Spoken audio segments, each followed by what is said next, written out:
Appreciate everybody being here this afternoon. Obviously, a lot of excitement about the kickoff of the 2018 football season. We've had a great camp. Really been proud of this football team, coaches, all the personnel of what went into our preparation getting here to game week. And I can tell you, our football team, they have prepared. We're bigger, we're stronger, we're faster. The understanding of expectation going into year 3 is something that has really been a positive for us in this camp. Our guys, they've worked extremely hard to put themselves in position, I believe, to play at a high level. Obviously we haven't done anything yet. We've got to have a great week of preparation. We're excited about being able to kick off the season at the Liberty Bowl, against a very good opponent in Mercer coming here. It's going to be an exciting day. It's going to be an exciting day for our fan base, for this community, and it's going to be our first opportunity to showcase the 2018 football team and what we're going to be all about. And so, we're looking forward to a great week of preparation, and excited about the football. That was easy. First thing, Coach, how is this week leading up to game week on that? Now that you've decided on had your decision made that who your quarterback is, has it flown the way you thought it would fly, or are there a few more things that need to be worked out? No, I mean, I feel good about where we are. I think Brady's done a great job here this last week. Has been highly productive in what he's been able to do throughout practice. I think guys are starting to get a pretty good sense of the game plan of what we're going to want to accomplish. We're going to fine tune some things as we get into this week and continue to get repetition versus various looks that we could possibly see. That's one thing about game 1 is that you never really know. You could study all the film from the past season or from years prior, but at the end of the day, each team is going to have its own unique look, and so that's something that we're trying to throw as much at our guys as possible. So regardless of what we see, that they'll be prepared to execute. Brady only has one career start. Do you think he'll have some nerves going into this game? I think everyone will have nerves, and that's something that we have guys that have started 30, 40 games in their careers, and they get nervous before any kickoff. And so the biggest thing is that you make sure as you're going into the game, just to make sure you play within yourself and control the things that you can control. I can tell that Brady and how he prepares for everything, whether it's practice, his workouts, the amount of treatment and rehab that he does. That preparation gives you confidence. And that's what I want to see for our team this week, is to think back since January. Everything that we've done, all the weights that have been lifted, all the sprints that have been run, the meeting time, the practice reps, that should give you a great deal of confidence about what about going out there and responding to whatever you could see. And so I think Brady will have nerves. I think that I will have nerves. Everybody part of the program, there's a excitement that comes with playing this game. And so as long as we go out there and play within ourselves and put our best foot forward, I feel very confident in what these guys can do. What are the advantages and disadvantages of starting the season with an FCS opponent? Can you say that one more time? What are the advantages and disadvantages of starting the season against an FCS opponent? To be honest, I don't really get too carried away about what division or conference teams are in.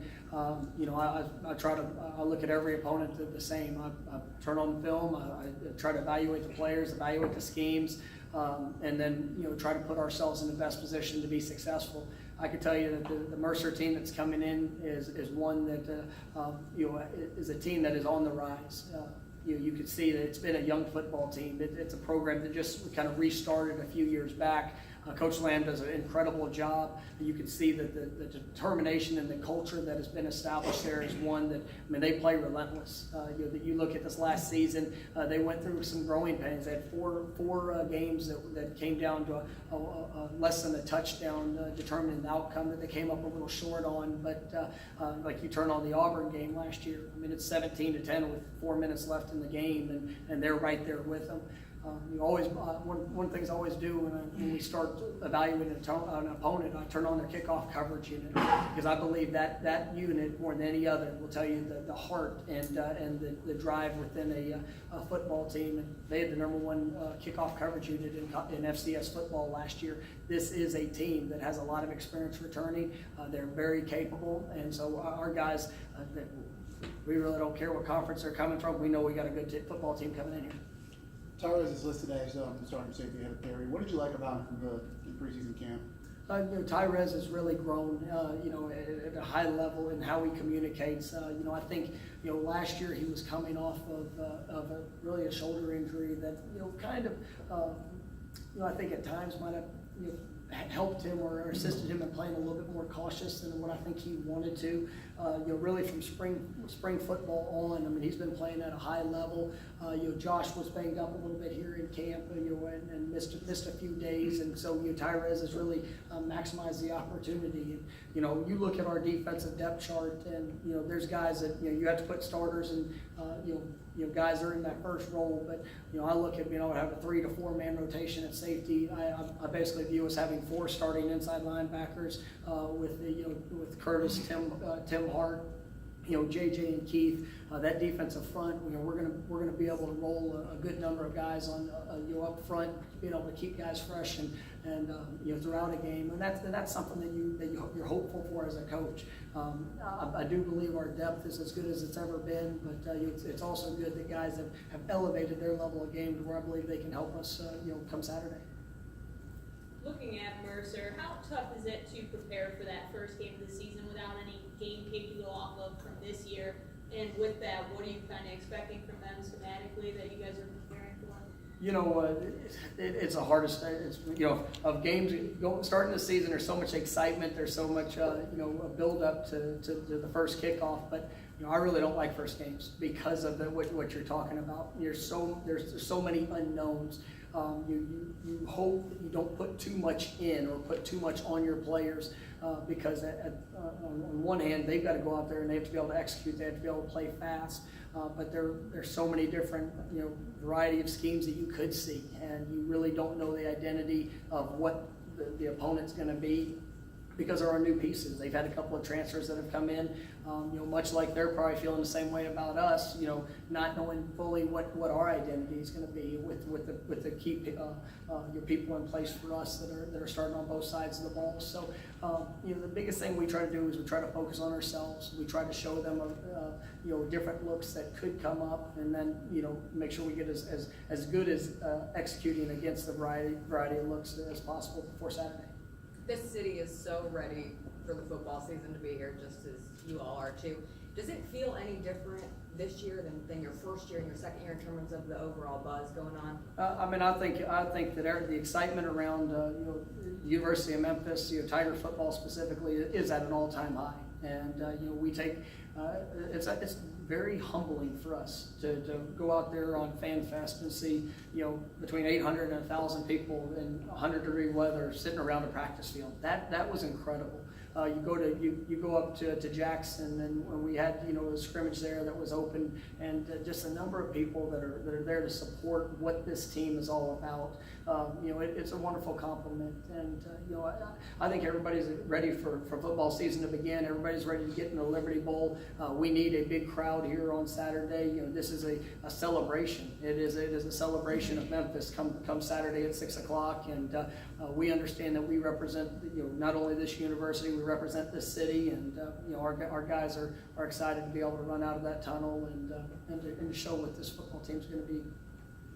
Coach, you talked about their kickoff coverage really good, and then there's the new rule now in college football, which is fair catch. So what is that going to do with Tony Pollard and your kick return team? When you're playing a team like this, it's really good, and then you got that rule. Are you going to just go do what you do, or? Well, we've practiced a lot in this fall camp for all different possibilities in scheme. We practiced against sky kicks, squib kicks, deep kicks. You have to prepare every time you take the field that you're going to get an opportunity, and that's all 11 guys that are on that kickoff return unit. we do realize that there are times that it's going to be smart to fair catch. We realize there's going to be times that we're going to be aggressive in trying to get a return because of the personnel that we have. But at the end of the day, there's no different than offense and defense. We won't know until kickoff and exactly the plans they have in place. But I can tell you that I'm pretty sure that they're going to be confident in their scheme and the young men that they have because they've been dang good at doing it. How much leeway do you give Tony when he's back there, or anybody there, or whoever's back there too? It's week to week. I mean, honestly, we'll sit there, we'll evaluate, who we're going against. We'll evaluate the matchups that we think that we have, and then, before the game and during the week leading up, I'll tell Tony, his parameters that I want him to operate within.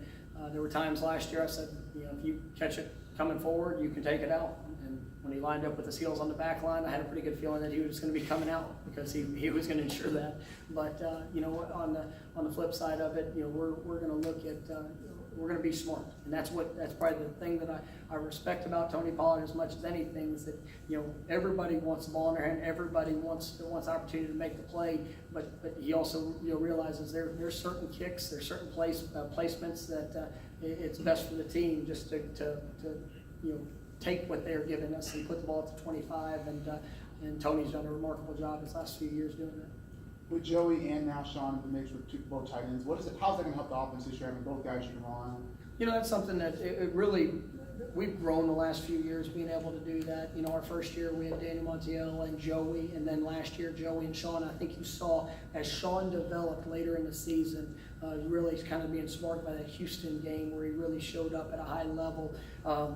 It gives us so much versatility being able to play two tight ends. One, they can both be in the game at the same time, but also on the flip side of it, keeping those guys fresh throughout. I mean, that position is one of the hardest positions to play, just in the sense that there's so many things that are involved with your skill set. And I think Joey and Sean are two exceptional athletes. They've done a wonderful job with their blocking and what they do to help our offense go. And I'm excited about having those playmakers.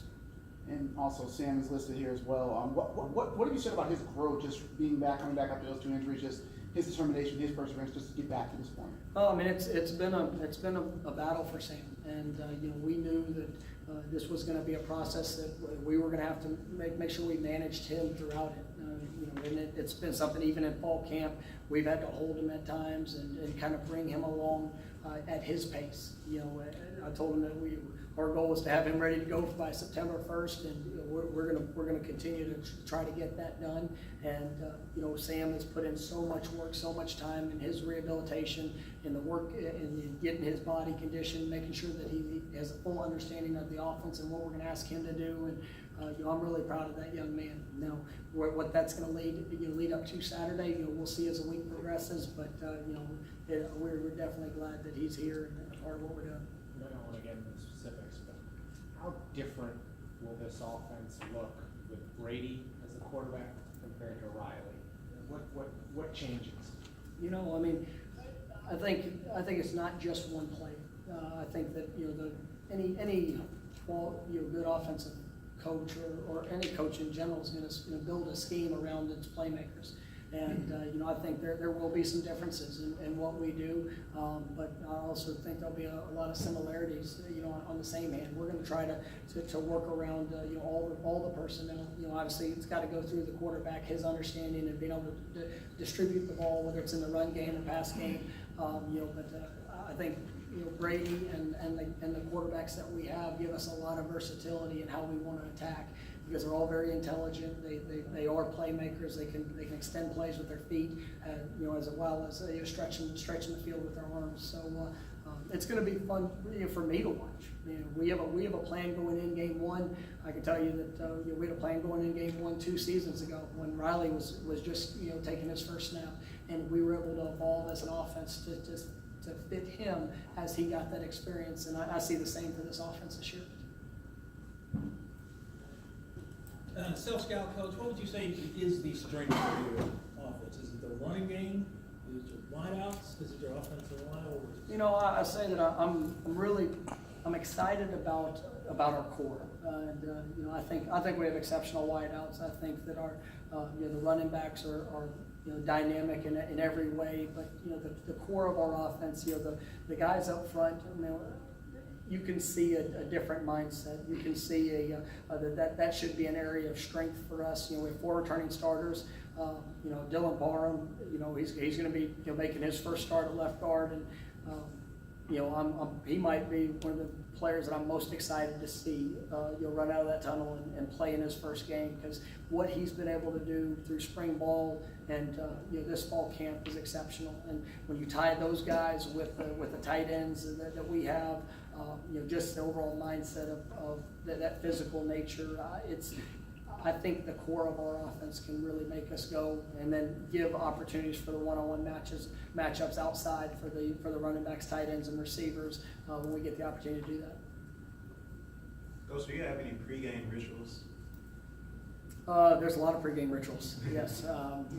We everything building towards the game has a purpose, and we from every pregame meeting to how we walk on the field, to what we do in the pregame period, we try to have structure with that. I mean, kind of personal for you, like you go inside of a room and close your eyes for like 5 seconds and come back out. Depends what game we're playing. Depends how I'm feeling. Sometimes run to the bathroom, get sick. No, it's all good. No, it's I always like listening to a little bit of music from time to time, but it's just make sure I'm clearing my mind and putting this team in the best position to be successful. We are, everything that we do has to have a purpose, and so whether players are listening to music, I'm listening to music. It's preparing my mind for the job that's at hand and trying to run those scenarios through what could happen. What are you listening to? You already know. Play that funky music, right?